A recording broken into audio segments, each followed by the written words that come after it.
রমজান মাসে একটি নফল ইবাদত করলে ফরজ আদায় করার সওয়াব হয়। একটি ফরজ আদায় করলে ৭০টি ফরজ আদায় করার সওয়াব হয়। তো আমরা এই দামি মাসে বেশি বেশি করে নফল ইবাদত করব, ফরজ হুকুম পালন করব ইনশাআল্লাহ। রমজান মাসে আমরা এই ৬টি সময় দোয়া করতে কখনো ভুলব না ইনশাআল্লাহ। এই ৬টি সময় অত্যন্ত গুরুত্বপূর্ণ সময়। এই ৬টি সময় ইস্তিগফার পড়ে দোয়া করতে দেরি, কবুল করতে আল্লাহ তাআলা দেরি করবেন না। প্রিয় দিনদার মুসলমান ভাই ও বোনেরা, আপনি কি জানেন এমন ৬টি মুহূর্ত আছে যখন আস্তাগফিরুল্লাহ পড়লে আল্লাহ নিজেই দোয়া কবুল করার প্রতিশ্রুতি দিয়েছেন। রাসূলুল্লাহ সাল্লাল্লাহু আলাইহি ওয়াসাল্লাম বলেছেন, এমন কিছু সময় আছে যখন দোয়া ফিরিয়ে দেওয়া হয় না। আসুন জানি সেই বরকতময় ৬টি সময়। ভিডিওটি না টেনে সম্পূর্ণ দেখার অনুরোধ রইল এবং ভালো লাগলে অবশ্যই সাবস্ক্রাইব করুন এবং লাইক কমেন্ট শেয়ার করে পাশে থাকবেন। রাত্রির শেষ তৃতীয়াংশে ১ নম্বরে এই সময়টা এমন এক গুরুত্বপূর্ণ মুহূর্ত যখন দোয়া কবুল হওয়ার সম্ভাবনা সবচেয়ে বেশি। পুরো রাতকে যদি ৩ ভাগে ভাগ করা হয় তাহলে শেষ ভাগটা শুরু হয় গভীর রাতের পর ফজরের আগে। এই সময় পৃথিবী নিস্তব্ধ থাকে, মানুষ ঘুমিয়ে থাকে, কিন্তু আল্লাহ তাআলা নিজে তার সৃষ্টির দিকে রহমতের নজরে তাকান, দয়ার নজরে তাকান। এক হাদিসে রাসূলুল্লাহ সাল্লাল্লাহু আলাইহি ওয়াসাল্লাম বলেছেন, আমাদের প্রভু প্রতি রাতের শেষ তৃতীয়াংশে আসমানের সবচেয়ে নিকটতম আসমানে নেমে আসেন এবং বলেন, কে আছো যে আমার কাছে দোয়া করবে, আমি আল্লাহ তার দোয়া কবুল করব। কে আছো যে আমার কাছে কিছু চাইবে, আমি আল্লাহ তাকে দেব। কে আছো যে আমার কাছে ক্ষমা চাইবে, আমি আল্লাহ তাকে ক্ষমা করব। একবার ভাবুন তো, সকল রাজার রাজা নিজে ডেকে বলতেছেন, এসো আমি তোমাকে দেব। অনেকে তখন ঘুমিয়ে থাকেন। যদি এই সময় আপনি উঠেন, ২ রাকাত তাহাজ্জুদ নামাজ পড়েন, চোখের পানি ফেলেন আর বলেন আস্তাগফিরুল্লাহ, তাহলে আপনার সেই দোয়া কখনো মিথ্যা হতে পারে না, বৃথা যেতে পারে না ইনশাআল্লাহ। আল্লাহ তাআলার দরবার তখন খোলা থাকে, ফেরেশতা সাক্ষী হয় আর তওবাকারীর নাম আল্লাহর রহমতের তালিকায় উঠে যায়। তাই আমাদের উচিত প্রতিদিন না হোক সপ্তাহে অন্তত একদিন হলেও এই সময়টা কাজে লাগানো। রাতে একটু ঘড়ি সেট করে একটু আগে উঠুন, পড়ুন আস্তাগফিরুল্লাহ, বলুন নিজের মনের সব কথা বলুন আল্লাহকে, কারণ সেই সময় আকাশের রহমতের দরজা খোলা থাকে। আল্লাহ নিজে আপনার ডাক শোনার জন্য অপেক্ষা করবেন। ২ নম্বরে আজানের পর ও একামতের আগের সময়টা এমন এক বরকতময় মুহূর্ত যা আমরা অনেক সময় অবহেলা করি, অথচ এটি দোয়া কবুল হওয়ার অন্যতম সেরা সময়। হাদিসে এসেছে রাসূলুল্লাহ সাল্লাল্লাহু আলাইহি ওয়াসাল্লাম বলেছেন, আজান ও একামতের মধ্যবর্তী সময় দোয়া কবুল হয়, কখনোই দোয়া ফিরিয়ে দেওয়া হয় না। অর্থাৎ যখন মুয়াজ্জিন আজান দেন তখন আকাশের আল্লাহর রহমতের দরজা খুলে যায়। সেই মুহূর্তে দোয়া করা, ক্ষমা চাওয়া, আস্তাগফিরুল্লাহ পড়া, এসবের বিশেষ ফজিলত রয়েছে। অনেকে আজান শেষ হতে না হতেই আলাপ শুরু করে দেন, গল্প শুরু করে দেন, কিন্তু সেই সময় আসলে নিজের দোয়া কবুল করানোর সুবর্ণ সুযোগ রয়েছে। আজানের সময় আমরা সুন্নাহ অনুযায়ী মুয়াজ্জিনের সাথে সাথে উত্তর দেব। যেমন আল্লাহু আকবার শুনলে আমরাও আল্লাহু আকবার বলবো, আর হাইয়া আলাস সালাহ যখন মুয়াজ্জিন বলবেন তখন আমরা বলবো লা হাওলা ওয়ালা কুওয়াতা ইল্লা বিল্লাহ। আবার যখন বলবে হাইয়া আলাল ফালাহ আমরা বলবো লা হাওলা ওয়ালা কুওয়াতা ইল্লা বিল্লাহ। এরপর যখন আজান শেষ হবে আমরা দুরূদ শরীফ পড়ব, এরপর আজানের দোয়া পড়ব, তারপর নিজের জন্য দোয়া করব। সেই সময় বলুন মন থেকে আস্তাগফিরুল্লাহ, আস্তাগফিরুল্লাহ। এই দোয়া যদি মন থেকে করা হয়, আল্লাহ তাআলা নিজেই প্রতিশ্রুতি দিয়েছেন যে তিনি শুনবেন একামতের আগ পর্যন্ত। এই সময়টা নামাজের প্রস্তুতি নেওয়ার পাশাপাশি আল্লাহর কাছে ক্ষমা চাওয়ার, নিজের মনের বাসনা জানানোর এবং বিশেষ মুহূর্ত। আপনি যদি এই সময় নিয়মিত আস্তাগফিরুল্লাহ আস্তাগফিরুল্লাহ বলেন এই পবিত্র রমজান মাসে, ইনশাআল্লাহ আপনার গুনাহ মাফ করবেন। কে মাফ করবেন? আল্লাহ তাআলা। আপনার মনের মধ্যে শান্তি দিবেন। কে শান্তি দিবেন? আল্লাহ তাআলা। দোয়া কবুল করবেন কে? আল্লাহ। রহমত দরজা আপনার জন্য খুলে যাবে। তাই আজানের পর মোবাইল নামিয়ে রাখুন, কথা বলবেন না। আল্লাহর ডাক শুনুন, তারপর প্রশংসা করুন আর আস্তাগফিরুল্লাহ পড়তে পড়তে মনে মনে দোয়া করুন। কারণ হয়তো এই সময়টাই হতে পারে আপনার দোয়া কবুল হওয়ার বিশেষ মুহূর্ত। 3 নম্বরে, নামাজ শেষে বিশেষ করে রুকু ও সিজদার সময়। 3 নম্বর, এটি এমন এক মুহূর্ত যখন বান্দা তার রবের সবচেয়ে কাছাকাছি অবস্থায় থাকে।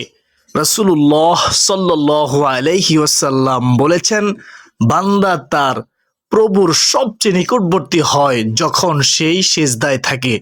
তাই এই অবস্থায়, সিজদা অবস্থায় বেশি বেশি করে দোয়া করো। অর্থাৎ যখন আমরা মাথা নিচু করে আল্লাহর সামনে সিজদা করি, তখন আমাদের অহংকার ভেঙে যায়, মন নম্র হয়, আর সেই বিনয়ের অবস্থাতেই দোয়া দ্রুত কবুল হয়।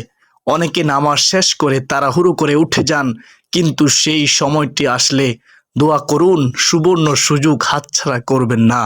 নামাজ শেষ করার পর তাসবিহ, তাহমিদ, তাকবীর, তাহলিল অর্থাৎ সুবহানাল্লাহ, আলহামদুলিল্লাহ, আল্লাহু আকবার বলা, এগুলো পড়লে আল্লাহর সন্তুষ্টি লাভ করা যায়, গুনাহ মাফ হয়। এরপর মন থেকে বলুন আস্তাগফিরুল্লাহ, আস্তাগফিরুল্লাহ, আস্তাগফিরুল্লাহ। কারণ নামাজ যতই মনোযোগ দিয়ে পড়ি না কেন, তাতে কিছু না কিছু ভুল বা ত্রুটি থাকতেই পারে। এই আস্তাগফিরুল্লাহ 3 বার পড়ার কারণে সেই ভুলের জন্য ক্ষমা চাওয়া হয়ে যায়। আবার নামাজ শেষে হাত তুলে দোয়া করাও বিশেষ গুরুত্বপূর্ণ।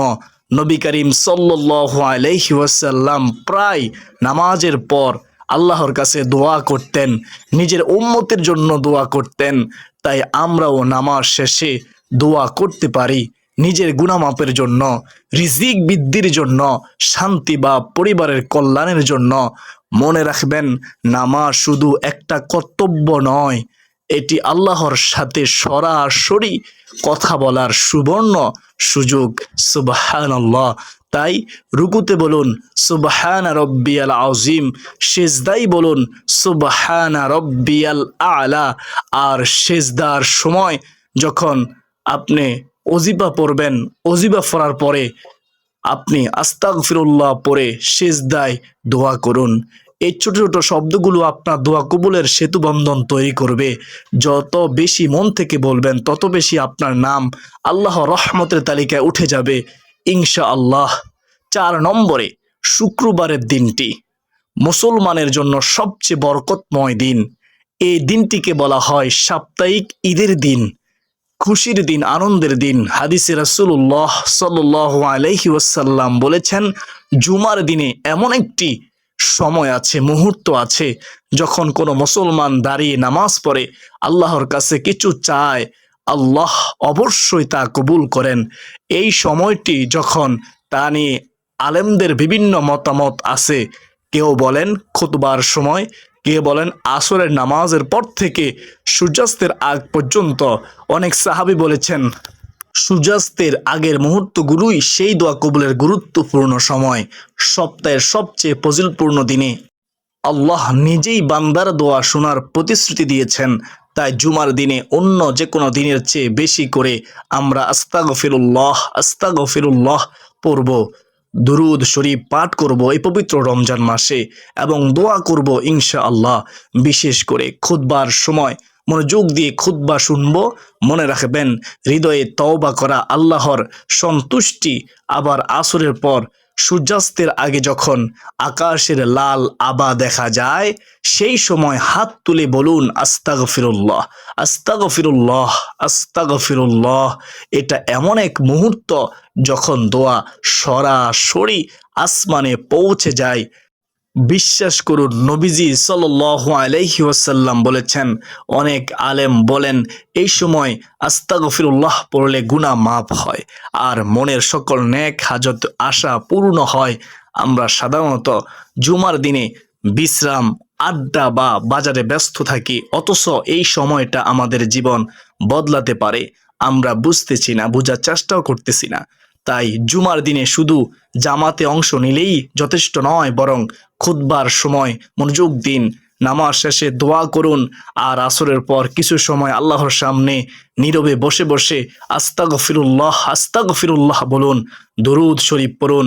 কারণ হতে পারে ঠিক সেই মুহূর্তেই আপনার দোয়া আল্লাহ তাআলার দরবারে কবুল হতে পারে। আর আল্লাহ তাআলা বলবেন, হে আমার বান্দা, আমি কবুল করলাম তোমার দোয়া। প্রিয় দর্শক, বৃষ্টি পড়ার সময়টি 5 নম্বর বৃষ্টি পড়ার সময়টি এমন এক মুহূর্ত যখন আল্লাহ তাআলা রহমত আকাশ থেকে ঝরে পড়ে, শুধু মাটিতে নয়, বান্দার হৃদয়ে ঝরে পড়ে। হাদিসে এসেছে, রাসূলুল্লাহ সাল্লাল্লাহু আলাইহি ওয়াসাল্লাম তিনি বলেছেন, দুইটি সময়ে দোয়া কবুল ফিরিয়ে দেওয়া হয় না। এক, যখন আজান দেওয়া হয়। দুই, যখন আকাশ থেকে বৃষ্টি পড়ে। অর্থাৎ বৃষ্টির সময় দোয়া কবুল হয়, এমনভাবে কবুল হয় যেন আকাশের দরজাগুলো তার জন্য খুলে দেওয়া হয়, খুলে যায়, এবং আল্লাহর করুণা মাটিতে তার জন্য পড়তেছে। প্রতিটি ফোঁটার সঙ্গে সঙ্গে আপনি যদি বৃষ্টির সময় মন থেকে বলেন আস্তাগফিরুল্লাহ আস্তাগফিরুল্লাহ এবং দুরূদ শরীফ পড়েন, আস্তাগফিরুল্লাহ পড়েন, আস্তাগফিরুল্লাহ পড়তে পড়তে মনে মনে যদি আল্লাহ তাআলার কাছে সাহায্য চান আর বলেন আল্লাহুম্মা সয়্যিবান নাফিয়া, হে আল্লাহ এই বৃষ্টিকে উপকারী করে দিন, তাহলে সেটি শুধু একটি বাক্য নয়, বরং এক বিশেষ তাওবা যা আল্লাহর কাছে সরাসরি পৌঁছে যায়। অনেক সময় মানুষ বৃষ্টি দেখলেই রোমাঞ্চ বা আনন্দে ডুবে যায়, কিন্তু একজন মুমিন সেই সময় আল্লাহকে স্মরণ করে, আল্লাহর জিকির করে। কারণ বৃষ্টি কোনো কাকতালীয় ঘটনা নয়, এটি আল্লাহর রহমতের নিদর্শন। সুবহানাল্লাহ। আপনি চাইলে জানালা খুলে বা ছাদে দাঁড়িয়ে নীরবে দোয়া করতে পারেন। আস্তাগফিরুল্লাহ আস্তাগফিরুল্লাহ বলতে বলতে নিজের মনের কথা আল্লাহকে জানাতে পারেন। সুবর্ণ সুযোগ হাতছাড়া করবেন না। এই সময় আপনি যতই দোয়া করবেন, আল্লাহ ততই আপনার দিকে দৃষ্টি দিবেন, রহমতের দৃষ্টি দিবেন। কারণ তিনি নিজেই প্রতিশ্রুতি দিয়েছেন যে যে বৃষ্টির সময় বান্দার দোয়া ফেরত দেওয়া হয় না। সুবহানাল্লাহ। তাই বৃষ্টিকে শুধু প্রাকৃতিক সৌন্দর্য হিসেবে নয়, বরং আল্লাহর রহমতের বার্তা হিসেবে দেখুন। সুবহানাল্লাহ।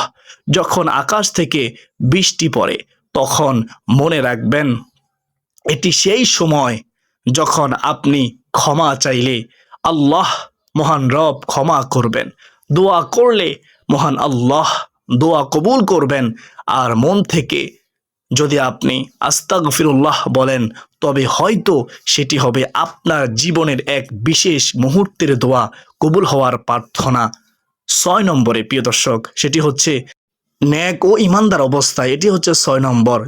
যখন কোনো বান্দা আল্লাহর সামনে বিনয়ের সাথে আসে, তখন সেটি এমন এক সময় যখন আসমানের রহমতের দরজা খুলে যায় আর আল্লাহ রহমত নেমে আসে। সুবহানাল্লাহ। আল্লাহ তাআলা কোরআনে বারবার বলেছেন, নিশ্চয়ই আল্লাহ তাআলা তওবাকারীকে ও পরিশুদ্ধদের ভালোবাসেন, পবিত্রতা অর্জনকারীকে ভালোবাসেন। অর্থাৎ যখন একজন মানুষ তার গুনাহ বুঝতে পারেন, অনুতপ্ত হয় আর আল্লাহর সামনে মাথা নত করে, তিনি বলেন আস্তাগফিরুল্লাহ আস্তাগফিরুল্লাহ আস্তাগফিরুল্লাহ, তখন সেই মুহূর্তে সে আল্লাহর সবচেয়ে প্রিয় বান্দাদের একজন হয়ে যায়। তওবা মানে শুধু মুখে বলা নয়, বরং মন থেকে, হৃদয় থেকে, অন্তর থেকে নিজের ভুল স্বীকার করা এবং নাফরমানি না করার প্রতিশ্রুতি দেওয়া যে আমি গুনাহ করব না। অনেক সময় আমরা ভাবি আমাদের গুনাহ এত বেশি যে আল্লাহ হয়তো ক্ষমা করবেন না, মাফ করবেন না, কিন্তু এটা শয়তানের প্রতারণা। মনে রাখবেন, আল্লাহ মহান রব নিজেই বলেছেন, হে আমার বান্দারা, হে আমার বান্দিরা, যারা নিজের উপর জুলুম করেছ, তোমরা আল্লাহর রহমত থেকে নিরাশ হইও না, হতাশ হইও না। সুবহানাল্লাহ, নিশ্চয়ই আল্লাহ তাআলা সব গুনাহ ক্ষমা করবেন। এটা আল্লাহ তাআলার ওয়াদা, প্রতিশ্রুতি, তিনি প্রতিশ্রুতি করেছেন। তাই যখন আপনি গুনাহ থেকে ফিরে আসেন, চোখে পানি আসে, হৃদয় কেঁপে উঠে, অন্তর কেঁপে উঠে আল্লাহর ভয়ে, আর মুখে আসে আস্তাগফিরুল্লাহ, আস্তাগফিরুল্লাহ, আস্তাগফিরুল্লাহ, তখন মহান আল্লাহ তাআলা বলেন, আমার বান্দা ফিরে এসেছে আমার নিকটে, ও আমার ফেরেশতারা শুনো, আমি তাকে ক্ষমা করলাম, মাফ করলাম। সুবহানাল্লাহ। এই মুহূর্তে করা সকল দোয়া কখনো বিফলে যায় না। মনে রাখবেন, এটা সেই সময় যখন বান্দা ও আল্লাহর সম্পর্ক সবচেয়ে কাছাকাছি হয়ে থাকে। সুবহানাল্লাহ। আপনি যতই পাপ করেন না কেন, যতই গুনাহ করেন না কেন, যতই অন্যায় জুলুম করেন না কেন, আল্লাহর রহমতের দরজা সব সময় খোলা থাকে। যে ব্যক্তি খালেস অন্তরে তওবা করবে, তার জন্য রহমত দরজা খোলা থাকে। প্রিয় দর্শক, আস্তাগফিরুল্লাহ পড়ুন, তওবা করুন বেশি বেশি করে, আস্তাগফিরুল্লাহ পড়ুন মনে মনে। আল্লাহর দয়া তার ক্রোধের চেয়ে অনেক বড়, তিনি মহান, তিনি রহমান, তিনি রহিম। তাই যখন মন ভেঙে যায়, যখন মনে হয় জীবন অর্থহীন, তখন আল্লাহর দিকে ফিরে যান, তওবা করেন, আর তার সামনে বিনয়ের সাথে দাঁড়ান, আর বলুন আস্তাগফিরুল্লাহ, আস্তাগফিরুল্লাহ, আস্তাগফিরুল্লাহ। সেই মুহূর্তে আপনার দোয়া, আপনার কান্না, আপনার তওবা, আপনার ইস্তিগফার, আপনার সকল কিছু আল্লাহর দরবারে কবুল হয়ে যেতে পারে ইনশাআল্লাহ আজ্জা ওয়াজাল্লাহ। প্রিয় দর্শক, প্রিয় দিনদার মুসলমান ভাই ও বোনেরা, আজ আমরা দেখলাম যে দোয়া কবুল হওয়ার এমন কিছু বরকতময় মুহূর্ত আছে, যখন আস্তাগফিরুল্লাহ, আস্তাগফিরুল্লাহ মনে মনে পড়লে বিশেষভাবে লাভজনক। সুবহানাল্লাহ। 1 নম্বরে রাতের শেষ তৃতীয়াংশে, 2 নম্বরে আজানের সময় ও একামতের সময়, 3 নম্বরে নামাজের রুকু ও সেজদার সময়, সেজদা অবস্থায়, 4 নম্বরে শুক্রবারে বিশেষ সময়, 5 নম্বরে বৃষ্টির সময়, এবং 6 নম্বরে নেক ও ইমানদার অবস্থায়। তওবা, এই 6টি সময় আল্লাহর কাছে দোয়ার সোনালী সুযোগ, সুবর্ণ সুযোগ।